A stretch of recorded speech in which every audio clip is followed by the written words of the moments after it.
Bonsoir, je suis bénévole à UNAFAM 54. Merci à Aurélie Thiland. Merci pour la présentation que vous nous avez faite par rapport à la personne de confiance et les directives anticipées.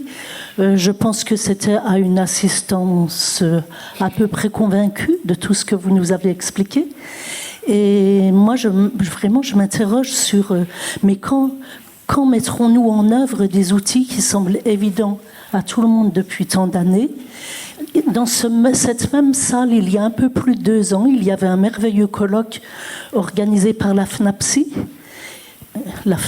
donc les usagers eux-mêmes, qui concluait en disant « Aidez-nous à mettre en place le plus tôt possible, tant qu'on n'est pas en pleine crise, la personne de confiance, les directives anticipées, etc. » Donc il y avait plein de beaux vœux, il y avait des personnes des politiques, médicales, etc. On a cru que tout allait se faire le lendemain, et plus de 2 ans après, nous en sommes encore là. Donc c'est vraiment un peu désespérant.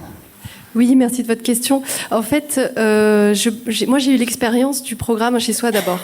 Donc c'est ce programme de logement des personnes SDF directement, quand elles ont des troubles psy, directement dans un appartement. Ça aussi, c'est une solution qui est vraiment intuitive. On s'imagine bien qu'une personne qui est dans la rue, qui a des troubles psy, ça va être compliqué pour elle d'aller dans un foyer. Ça va être beaucoup plus simple d'aller chez elle avec un accompagnement à domicile. Mais il a fallu le prouver.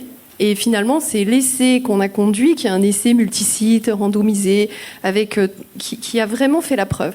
Et sur les directives anticipées, si on conduit cette recherche, c'est justement avec l'idée de faire avancer les choses. C'est-à-dire que je crois que la question de la preuve, j'ai pu voir de l'intérieur l'influence et l'importance, en fait, de collecter des données.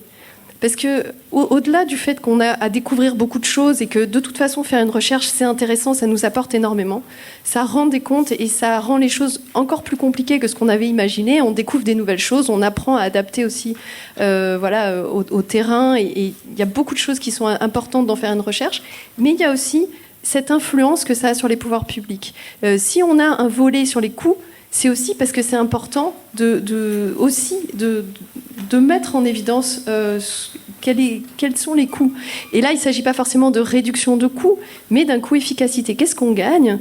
Et finalement, combien les pouvoirs publics sont prêts à mettre sur la table.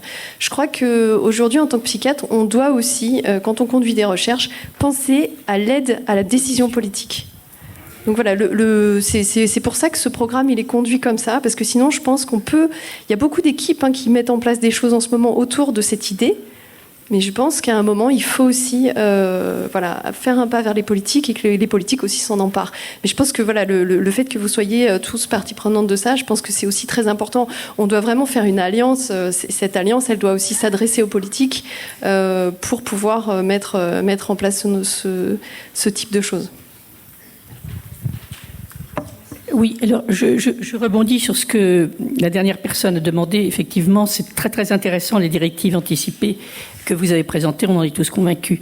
Moi, je suis un tout petit peu gênée par la dénomination, parce que directive anticipée, ça correspond pour, je dirais, le grand public, tout le monde, effectivement, des données que nous allons donner plus tôt lorsque nous serons dans des situations très critiques et en fin de vie.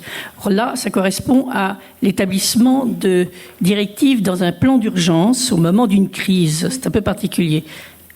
Le titre me gêne un tout petit peu. Alors oui, c'est vrai qu'il y a une connotation un peu morbide. En même temps, ça a été un vrai débat en fait. Et comme je l'ai dit, c'est un outil qui a été co-construit. C'est pas un outil. On a parlé d'approche bottom-up comme ça. Je pense que c'est un produit qui a été, c'est quelque chose qui a été coproduit avec les personnes concernées. Il y a eu beaucoup de débats pour savoir comment on allait appeler ces directives. Et les usagers qui ont travaillé là-dessus, ils ont revendiqué l'appellation de directive anticipée. Pourquoi ? Parce que ça faisait appel au droit. Et que pour eux, il y avait vraiment quelque chose de l'ordre de l'application d'un droit.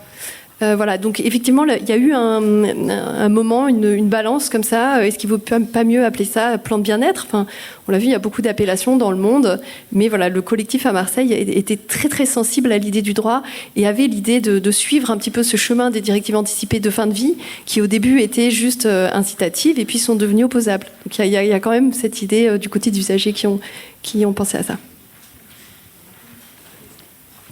Oui, bonjour. Donc, je suis Souley Fidbella. J'ai mon frère qui est schizophrène. Il a 38 ans. Ça fait 19 ans qu'il est dans le déni de sa maladie. Il a été hospitalisé 9 fois, dont 8 sous contrainte. Et actuellement, on est en train d'organiser encore une fois une hospitalisation sous contrainte.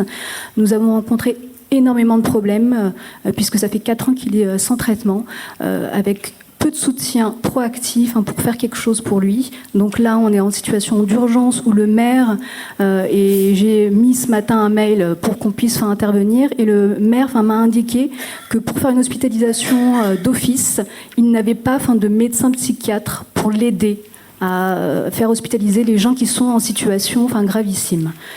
Donc ça, c'était ma première question. Et la deuxième question, quand les personnes sont dans le déni, je ne comprends pas pourquoi ils ne sont pas accompagnés à l'hôpital et après, pour que même s'ils refusent le traitement, qu'ils puissent avoir quand même un soutien psychologique au long cours. Je pense que c'est une question peut-être aussi qui rejoint celle de la motivation, je crois. Finalement, vous savez, dans le rétablissement, la première phase, qui peut durer très longtemps, c'est une phase qu'on appelle de moratoire. C'est une phase dans laquelle la personne, elle lutte dans la redéfinition de son identité. C'est une phase dont a parlé mon collègue tout à l'heure. Et si vous voulez, cette phase, elle peut durer très longtemps, parce que aussi, tant que ça ne vient pas de la personne, ça peut très bien venir de l'entourage, mais les personnes, elles vont lutter jusqu'à ce que ça vienne d'elles-mêmes.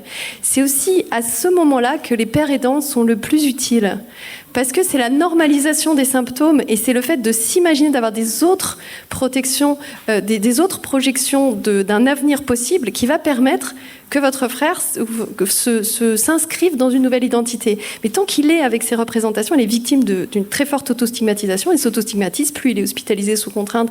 On est dans une espèce de cercle vicieux. C'est des phases sur lesquelles le fait de faire ce dont on a parlé, de la psychoéducation, de la réhabilitation psychosociale, ça marche pas. C'est vraiment de la normalisation et c'est vraiment, il faut qu'il rencontre des personnes comme lui qui comprennent cette phase. Et cette phase, voilà, c'est là où il y a un problème, c'est là où il faut aller vers et c'est là où il faut aussi pouvoir accueillir ces personnes sans tout de suite les cataloguer d'une certaine manière. Je suis tout à fait d'accord que c'est un énorme problème. Mais là, on rejoint vraiment les théories de la motivation, puisque tant que la personne, elle ne sera pas en capacité de prendre les choses à son propre compte et de se déterminer, elle risque d'avoir cette répétition que vous décrivez. Mais après, c'est pas parce que vous avez l'impression qu'il y a une chose qui se répète, au bout d'un moment, ça va plus se répéter. Enfin, je veux dire, il faut pas, je pense, il faut absolument que vous conserviez au moins l'espoir. Après, il y a un truc merveilleux qui s'appelle Internet, et il y a beaucoup de témoignages aussi qui existent en ligne. Alors, vous êtes sûrement pas très bien placé pour, en tant qu'aidant, des fois, ça peut être vécu comme quelque chose d'intrusif, mais l'accès à toutes ces ressources sur le rétablissement qui commence à être en ligne, et je trouve que les témoignages sont très frappants en fait pour des personnes, parce que justement, c'est pas de la rencontre individuelle avec un père, mais il y a des personnes qui peuvent témoigner. Je sais pas si tu veux dire quelque chose sur la motivation. Peut-être pas sur la motivation, mais juste un détail que je préciserai. La sémantique, on en a beaucoup parlé ce matin. Vous avez utilisé le terme de déni. Et un déni de 18 ans, c'est un long déni qui peut-être être l'objet d'une confusion. Tout à l'heure, j'évoquais le fait que dans la schizophrénie, par exemple, dans les troubles psychotiques, on retrouve un trouble qui s'appelle le trouble de l'insight, de la conscience. Et ce trouble d'insight est de nature, c'est d'un dysfonctionnement neurologique cérébral qu'il vient. Et ce qui le rend extrêmement rigide, pour ne pas dire parfois insoluble, quand bien même toutes les raisons de bon sens ont été données, toutes les explications ont été données, toutes les autres explications ont été données. Et donc, derrière, peut-être que cette résistance vient aussi... Alors, je ne connais pas votre frère, donc je ne me permettrai pas de dire, mais peut-être que ceci peut aussi expliquer les difficultés que celui-ci a à comprendre la nécessité, à comprendre ce que on pense en tant que proche, aimant, qu'il devrait faire. Alors, on va être obligé de s'arrêter là parce qu'on me fait des signes désespérés qu'on est très en retard et que Madame Cluzel va arriver vers 4 heures. Donc, n'oubliez pas aussi la clozapine qui peut tout à fait être intéressante dans ce cas de figure puisqu'il semble quand même qu'il s'agit d'une pathologie résistante. Donc, je suis désolée pour les autres questions. Mais on ne peut pas prendre de questions supplémentaires parce que sinon, on va désorganiser la fin du congrès et puis la dernière intervention et puis ensuite l'intervention de la ministre. Donc, je vous remercie beaucoup.